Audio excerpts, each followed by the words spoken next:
Kembali bersama dengan saya, Arianto Jaya. Pada kesempatan ini kita akan melihat satu materi matematika, yaitu menyelesaikan limit dengan cara mengalihkan akar sekawan. Oke, langsung saja kita lihat beberapa contoh. Contoh yang pertama, misalnya diberikan sebuah limit, di mana limit itu mendekati angka 0 dari sebuah fungsi pecahan x dibagi dengan akar 1 tambah x dikurangi akar 1 kurang x.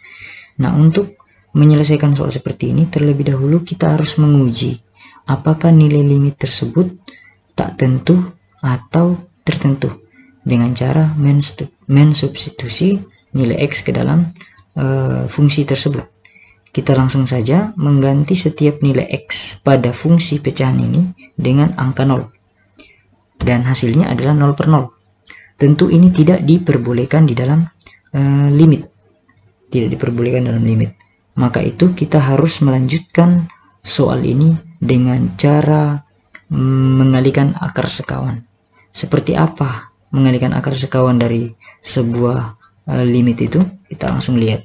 Pertama, kita tulis kembali soalnya, kemudian kita kalikan dengan akar sekawannya.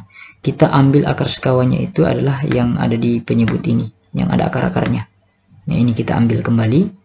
Tetapi perlu diperhatikan, ketika soal itu adalah bernilai negatif, maka akar sekawan pengalih akar sekawannya nanti harus bernilai positif. Jika di sini adalah positif, maka pengalih yang ada pada akar sekawannya harus bernilai negatif, berlawanan. Langsung saja setelah sampai di sini kita harus melakukan perkalian silang. Seperti ini, perkalian silang. Berarti kita kali x dikali dengan akar 1 tambah x ditambah akar 1 kurang x. Seperti ini. Kita sudah melakukan perkalian, x dikali dengan akar 1 tambah x ditambah dengan akar 1 kurang x. Kemudian untuk yang penyebutnya, kita kali antara akar 1 ditambah x dikali dengan akar 1 ditambah x. Itu karena double, maka kita pakai pangkat 2. Ya, dikuadratkan saja. Kemudian ini x kurang 1 dengan x kurang 1 kita kuadratkan saja. Ini saya hanya persingkat saja, karena kalau kita mau menjelaskan atau memberikan jalan lebih detail lagi untuk perkalian ini nanti agak panjang. Oke, langsung saja kita lanjutkan. Di sini penyebutnya sudah hilang pangkatnya. Kenapa hilang? Karena akar dengan pangkat 2 itu sudah habis dikali, ya. Pangkat 1/2 dikali dengan 2 itu kan 1, sehingga yang tersisa x tambah 1 dikurangi x kurang 1. Nah, di sini masih tetap di dalam kurung. Selanjutnya di sini pembilangnya tetap, posisinya tetap, kemudian angka-angkanya juga tetap. Hanya yang ada perubahan ada pada pembilangnya, penyebutnya. Di sini kalau kita lakukan operasi pengurangan atau penjumlahan, ini 1 kurang 1 habis. Kemudian x, ini masih ada x ditambah. Kenapa jadi tambah? Karena di sini ada negatif dan di sini ada negatif. Jika dikali hasilnya adalah positif. Maka x ditambah dengan x hasilnya adalah 2x. Oke, lanjut. Kemudian untuk x itu habis dibagi, x yang ada di pembilang dengan x yang ada di penyebut habis, sehingga yang tersisa pada penyebutnya adalah 2. Jadi di sini kita sudah lihat ada perbedaannya. Jadi yang tersisa hanya x ditambah 1 ditambah akar x kurang 1 kurang x dibagi dengan 2. Kemudian kita mengganti atau mensubstitusi nilai x ke dalam fungsi pecahan ini. Setiap x itu kita ganti dengan 0, lalu hasil akhirnya adalah ini. Akar 1 ditambah 0 kan akar 1. Akar 1 kurang 0 tetap akar 1 dibagi dengan 2. Akar 1 itu nilainya adalah 1. Ya, akar 1 adalah nilainya 1. Kemudian ditambah dengan akar 1 juga hasilnya adalah 1 dibagi dengan 2.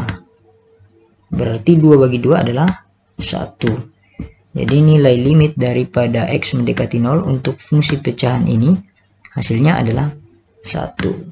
Oke, sangat mudah ya. Baik, kita lanjut pada soal nomor 2. Ini soal agak berbeda dari soal nomor 1. Misalnya limit X mendekati 3 untuk fungsi pecahan 2 dikurangi akar X tambah 1 dibagi dengan X kurang 3. Ini kita juga harus menguji apakah nilainya tertentu atau tak tentu dengan cara menggantikan setiap X pada fungsi tersebut. Nah, ketika kita menggantikan X dengan angka 3, maka hasil akhirnya adalah 0/0. Jadi ini juga tidak boleh dilakukan atau tidak diperbolehkan di dalam limit. Maka selanjutnya kita harus mencari nilainya dengan mengalihkan akar sekawan. Nah, di sini kalau soal nomor 1 tadi kita menggunakan penyebut, kalau ini kita menggunakan pembilang ya. Karena di sini ada akar-akarnya. Tadi juga saya sudah jelaskan bahwa jika di sini negatif, maka pengalinya adalah positif. Oke, langsung saja kita langsung kali silang ya. Kita kali silang sehingga kita dapat 4. Ini 4 kita dapatkan dari 2 dikali 2 dapat 4. Kemudian akar X ditambah 1 dengan akar X ditambah 1 itu ada 2, jadi kita bisa kuadratkan. Kemudian X kurang 3 kita kalikan dengan 2 ditambah akar X ditambah 1. Selanjutnya pangkat 2 dengan akar kita habis ya, sehingga yang tersisa hanya 4 dikurangi X. Kenapa ada kurang 1? Karena di sini ada negatif dan di sini ada positif. Perkalian antara positif dan negatif adalah negatif, sehingga di sini adalah kurang 1. Kemudian pada penyebutnya tetap ya, tetap dia tidak ada perubahan. Selanjutnya di sini saya lakukan pengurangan antara 4 kurang 1 adalah positif 3 dan X ini masih status negatif. Untuk penyebutnya tetap. Lanjut kita lihat. Nah, di sini kenapa saya rubah bentuk minus X ditambah 3 ke dalam bentuk seperti ini, negatif 1 dikali dengan X kurang 3.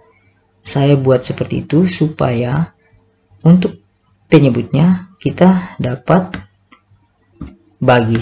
Nah, seperti ini ya toh? Karena kalaupun kita kembalikan ke bentuk semula, kita kali masuk, berarti dapatnya adalah negatif X.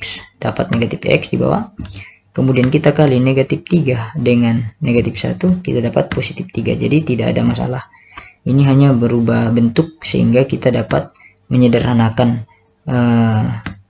bentuk atau fungsi pecahan ini, sehingga hasilnya adalah tersisa negatif 1 dibagi dengan penyebut 2 ditambah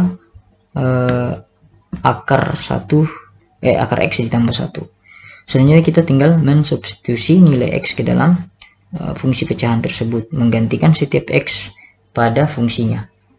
Maka kita dapatkan hasilnya adalah negatif 1/4. Nah, dari mana dapat 4 di sini? Di sini 2, kemudian ini adalah 4, akar dari 4 adalah 2. Maka 2 ditambah 2 hasilnya adalah 4. Oke, cukup sekian. Semoga apa yang kita sudah sampaikan, apa yang kita pelajari bersama-sama pada kesempatan ini, apa yang kalian lihat dapat berguna dan bermanfaat. Sekian dan terima kasih.